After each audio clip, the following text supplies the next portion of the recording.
video, Divine Nugget. Just loving using that term. Reminds me of how I used to feel about chicken nuggets when I was a kid. I don't feel that way about them now. Now I'm like, I want real, like, non GMO chicken. But I could still tap into that feeling of how I felt as a kid when I had no idea about any of the rest of that, and I just thought that they were delightful. Anyways, I was just about to walk in and get a haircut, and a thought came to me, actually. And it was about some of the things that I've learned along this journey, especially over the last year, that can be really beneficial. And one of them, as a Capricorn with Aries placements, I have been especially stubborn in times about asking for help. Now, not as stubborn as many. I'm thinking my family and my DM. Like I've actually, I have a nerdy love for psychology. It's one of my hobbies to study it. I love human behavior and parapsychology and all that stuff. So I've not actually been opposed to getting that sort of help, but I've been opposed to really like having friends that I can really, really open up with.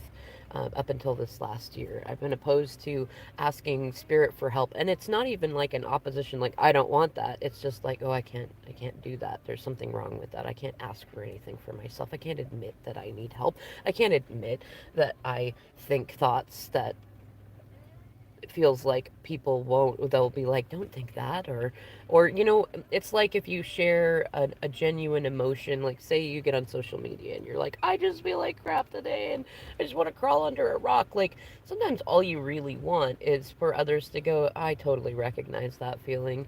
Like you don't want somebody to be like, it's okay, it'll get better, or things like that. Like, yeah, yes, you know that stuff. Everybody knows that stuff. Everybody knows just be happy and it'll get better. Sometimes you just want somebody to just recognize how you feel. Really. Like that's all you want.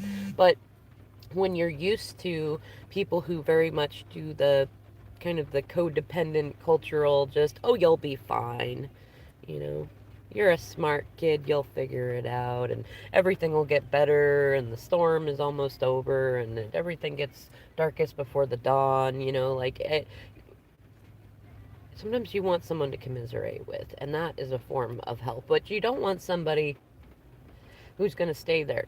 Like you don't want somebody, you want somebody that can kind of go in the roller coasters with you, and those are going to be your spirit tribe members. They're going to be part of your spiritual community, and that doesn't necessarily mean that they follow the same spiritual path, the same religion. They may or may not be into twin flames. This video isn't necessarily just for twin flames, it's for anybody. But like you're gonna find your community of people that they go through similar energetic waves as you, and they have similar paths and background stories as you, so that you can genuinely feel like somebody understands you, because it's a really unique thing. And that's a form of getting help. You can ask spirit for that, which is the thing I think I meant to start talking about, is that I think a lot of us, like, we think of asking for help, one, as bad, and two, we think, we think of it as like a weakness, but two, we don't realize how easy it genuinely is to ask for help. Like, you don't have to like pull out the phone book or get out Google and be like, where's the nearest therapist or business coach or best friend or thing. Like, you don't have to do it that way. Those are good things to do also, but it's really as easy and as simple as acknowledging that you want something. Like, I really want a best friend who can help me through these hard times, or I really want a best friend who's exciting and fun, and wants to get into adventures with me, 11:11 on the clock, or I really would like help in understanding my twin flame journey, or you can ask your benevolent, loving ancestors to come in and bring you clarity for any situation that you would like. And one of my favorites, which is what kind of inspired this video, is that when you lay down to go to sleep, you can ask your benevolent guides to help you do work in dream time, to take care of work that is difficult for you to do when you are awake, to bring clarity to you through dreams that you might have, all sorts of things like that. You don't have to do everything when you're awake. You don't have to do everything alone.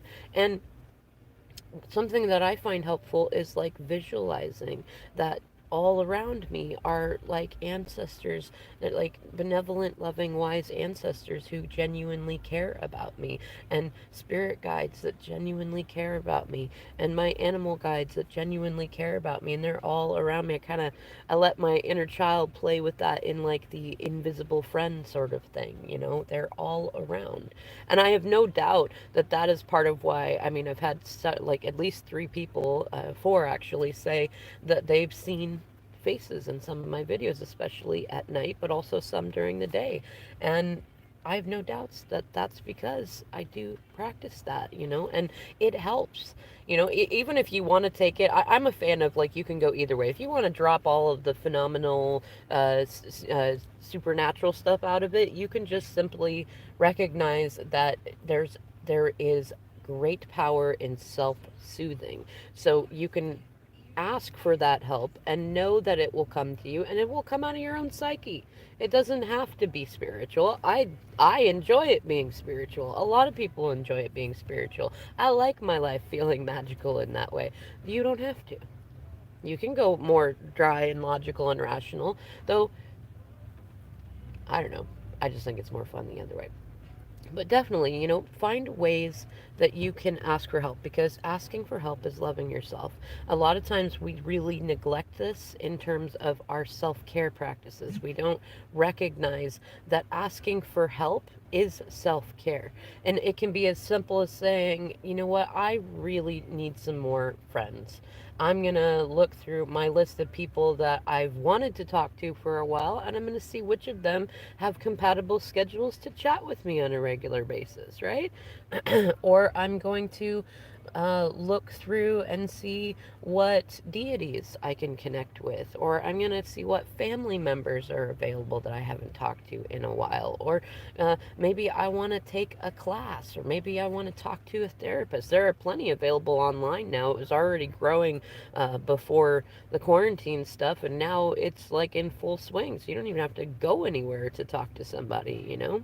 I have a good friend that gets very much into EDMR, which is a different form of working on stuff. It's very good for PTSD like stuff. It's very good for traumatic experiences and attachment traumas and stuff like that. You could get a life coach, a spiritual coach. You could contact me, right? You know, you could do, there's all sorts of ways to get help. And it doesn't have to be, for one, I'm not going to say it's not showing weakness, but you really got to get to a place where you're not afraid to have moments where you do feel vulnerable.